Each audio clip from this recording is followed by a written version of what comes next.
கல்யாண காரக்குழம்பு வைக்கிறதுக்கு தேவையான பொருட்கள் எல்லாம் ரெடி பண்ணி வச்சுருக்கோம். இது புளி கரைசல், கத்திரிக்காயை முழுசு முழுசாக கட் பண்ணி இந்த மாதிரி பீஸ் பண்ணி வச்சுருக்கோம். இந்த மாதிரி பீஸ் பண்ணி வச்சுருக்கோம்.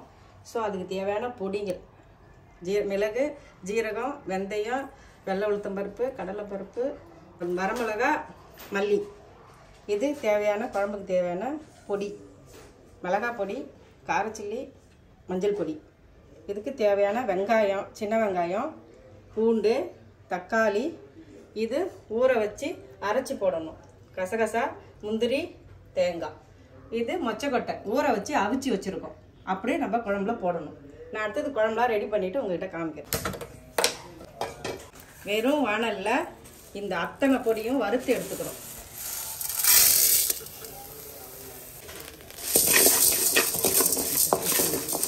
இது அத்தனை பொடியும் வறுத்து எடுத்துக்கிட்டோம். இது கொஞ்சம் நேரம் ஆறட்டும். மறுபடியும் மிக்சியில் போட்டு பொடி பண்ணிக்கலாம். ஃபஸ்ட்டு வெங்காயம் போட்டுக்கலாம்.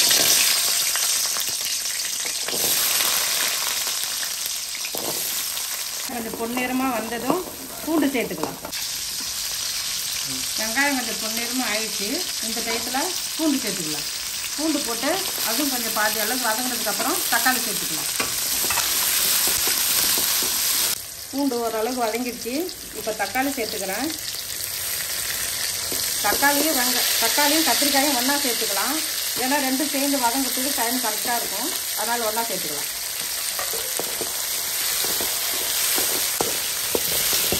கொஞ்சம் வதங்கிக்கிட்டே இருக்கட்டும். அதுக்குள்ளே நம்ம புளி கரைசல் வச்சுருக்கோம். அந்த புளி கரைசலில் நம்ம தேவையான பொடியெலாம் எடுத்து வச்சுருக்கோம். மஞ்சள் பொடி, வீட்டுக்கு குழம்பு தூள், காரத்தூள், வெங்காயம், தக்காளி எல்லாம் ஒன்றா சேர்த்துக்கு குழம்புல புளி கரைசலில் போட்டுடலாம். வதங்கிடுச்சு. புளி கரைசலும் பொடியும் நாம் கரைச்சி வச்சுருக்கோம். அதை நம்ம இதில் ஊற்றிடலாம். ஊற்றிட்டு இன்னும் கொஞ்சம் தேவையான அளவுக்கு தண்ணி எடுத்துக்கலாம். நான் அரிசி கழுவின தண்ணி வச்சுருக்கேன். அது ஊற்றினா இந்த குழம்புக்கு நல்லாயிருக்கும். அதை நான் ஆட் பண்ணிக்கிறேன். கூட அவிச்சு வச்ச மொச்சப்பயிரையும் இதில் நாங்கள் சேர்த்துக்கலாம். குழம்பு டேஸ்ட்டாக இருக்கிறதுக்கு கொஞ்சம் வெல்லம் சேர்த்துக்கலாம். தேவையான அளவு உப்பு.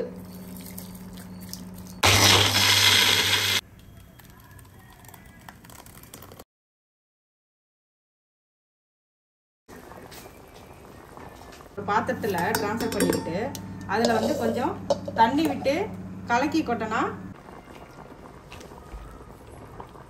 நம்ம அரைச்சி பொடி பண்ண பொடியெல்லாம் கரைச்சி இதில் ஊற்றிக்கலாம். இது நல்லா இன்னொரு 10 நிமிஷம் கொதிக்க விடலாம். நம்ம அரைச்சி வச்ச தேங்காய், முந்திரி, கசகசா இது 3 அரைச்சி வச்சுருக்கோம். இதை இதில் சேர்த்துக்கலாம். அடி பிடிச்சிடும். அதுக்காக நம்ம ஒரு 5 நிமிஷம் கிளறிக்கிட்டே இருந்தால் குழம்பு ரெடி ஆகிடும். இது நல்லெண்ணெய். இது ஒரு 200 ml ஊற்றிருக்கேன். அந்த அளவுக்கு ஊற்றினா தான் அந்த குழம்புக்கு டேஸ்ட்டு கிடைக்கும். இப்போ வடகம் போட்டுக்கிறேன். வடகம் கொஞ்சம் பொரியட்டும். கருவேப்பிலை போட்டுக்கிறேன்.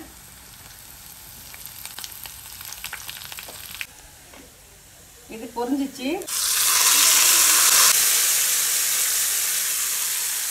இது நல்லா கிண்டிட்டு இன்னும் ஒரு நிமிஷம் குழம்பு கொதிக்க வைக்கிறேன்.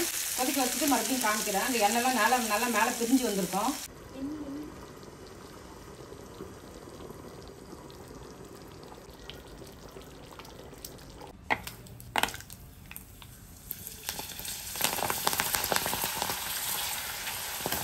இப்போ ஓப்பன் பண்ணி பார்க்கலாம்.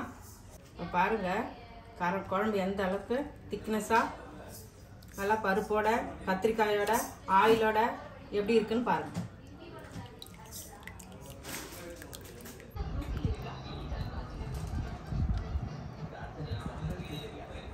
கொஞ்சம்